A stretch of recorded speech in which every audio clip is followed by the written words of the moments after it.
Aujourd'hui, on va se retrouver pour une nouvelle... Non, pas une nouvelle vidéo.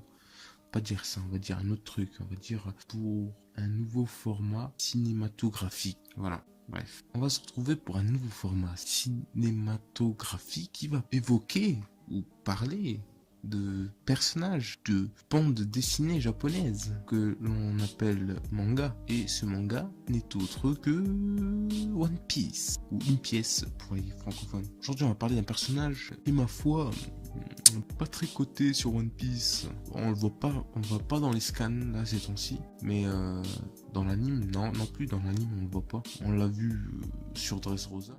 Vous savez c'est qui? C'est Taro Noazoro. C'est Usopp. Générique, parce que j'en ai plein.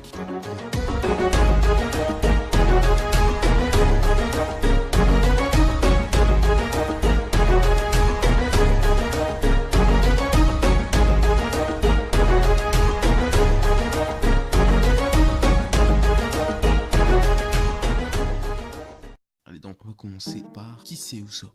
Dis-moi, Jean-Pierre, c'est qui Usopp? Alors, Usopp, c'est un personnage dans le manga One Piece qui fait allusion à une mythologie grecque qui s'appelle... j'ai oublié son nom, quoi.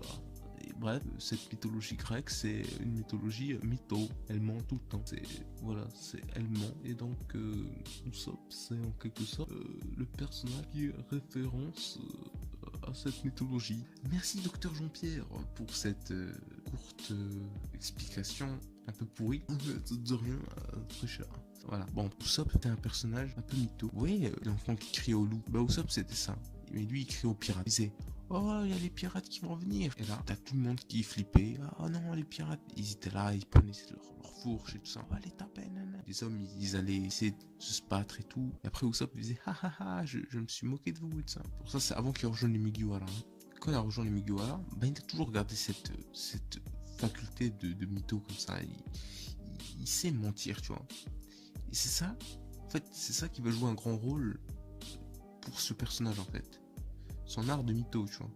Il sait mentir, il a un grand rôle, tu vois. C'est pas, il sait mentir, c'est une tapette. Non, il sait mentir. Donc, moi je le respecte pour ça, Usopp, tu vois. Et je vais revenir après à la fin, je vais vous expliquer pourquoi c'est un art, ce truc-là. Donc, on en revient. Donc, Usopp, avant l'ellipse de 2 ans, c'était un personnage un peu... Tu sais pas comment il est, tu vois.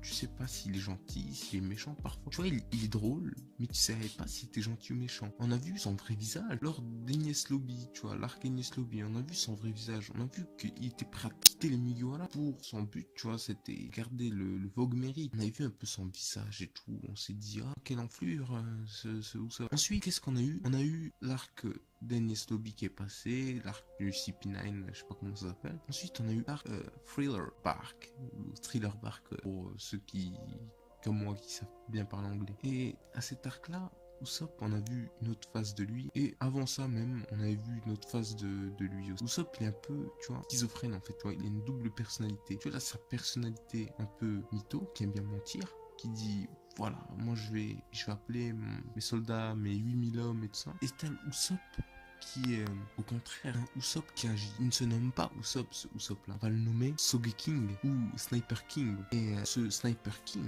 il est puissant dans un terme.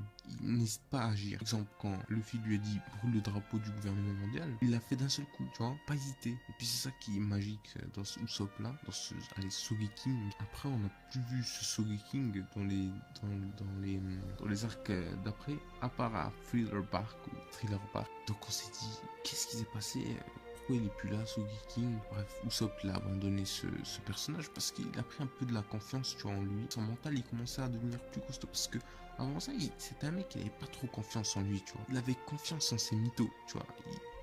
C'était un menteur professionnel, mais à un moment il commençait à agir aussi, tu vois. C'est à ce moment-là, quand il a changé de personnalité et que sa personnalité est revenue en lui, là il a commencé à avoir un peu moins peur. Passons au vif du sujet. Pourquoi les gens disent que Usopp n'est pas un personnage qui mérite sa place? Les meilleurs Mugiwara, tu vois. Dans les meilleurs Mugiwara qui on voit Luffy, Zoro, Sanji. Alors là, je vais pas vous spoiler un nouveau personnage qui vient. Bref, on a Luffy, Zoro, Sanji et moi, ce que je pense, c'est qu'il faudra ajouter un Usopp avec. Vous allez me dire pourquoi? Ben, je vais vous dire tout de suite. Parce que Usopp, sans lui dans l'équipage, il n'y aurait pas de chance à Dressrosa. Usopp, c'est le sauveur. Juste je sais pas, en mitonnant, tu vois, il mitonne. Et avec ça, il a pu donner la force, tu vois, les petits nains. Il leur a donné la force. Et c'est devenu, en quelque sorte, maintenant leur idole. Et puis, pour en revenir, son art de mentir et tout ça, Usopp, plus qu'un art qu'il a, c'est devenu, en fait, une force en lui. Quand il ment, quand il dit qu'il a 8000 hommes et tout ça, c'est pas pour faire peur à son adversaire ou quoi que ce soit. En fait, pour se motiver lui-même, en fait. Quand il dit ça, c'est pour se motiver lui-même. Et à chaque fois, vous remarquez quand il mitonne un truc et tout ça, il se remet tout le temps en question à la fin. Il dit ouais, je leur ai menti, il faut pas, surtout quand c'est des alliés. Il fait faut que je leur dise la vérité et tout. Ça, c'est une force en lui. Et Usopp, quoi qu'il en soit, il reste puissant parce que avec ses méthodes et avec son acquis de l'observation qui s'est amélioré d'une façon phénoménale, ça devient un des meilleurs Mugiwara. Et regardez même sa prime de 200 millions. Et des gens ils comprennent pas pourquoi il a une prime de 200 millions. Je vais vous l'expliquer. Regardez ce qu'il a foutu à Dressrosa. Avec tout ce qu'il a foutu, vous voyez qu'il allait repartir avec une prime de plus 50 berries. Genre la prime d'avant plus 50 berries. Non, t'es fou quoi. Impossible. Il méritait amplement ces 200 millions. Et même, j'espère, à l'avenir, on a encore plus. Parce que Usopp, il a l'art de mentir, il a l'art de faire peur aussi. C'est-à-dire que tu le crois sur parole, tu vois. Il a, contrairement à moi, l'art de parler. Et d'envoûter le personnage qui est en face de lui. Ça, c'est magique. Usopp, il peut faire peur à tout le monde. J'espère que ça sera amélioré dans la suite du manga. C'est-à-dire que quand on va revoir Usopp, on verra qu'il s'est amélioré sur l'art de mentir. Tu vas voir qu'il va mentir à quelqu'un, tu vas voir que la personne, elle va avoir peur. J'espère que dans l'arc de Kaido et tout ça, il va utiliser ça aux hommes de Kaido.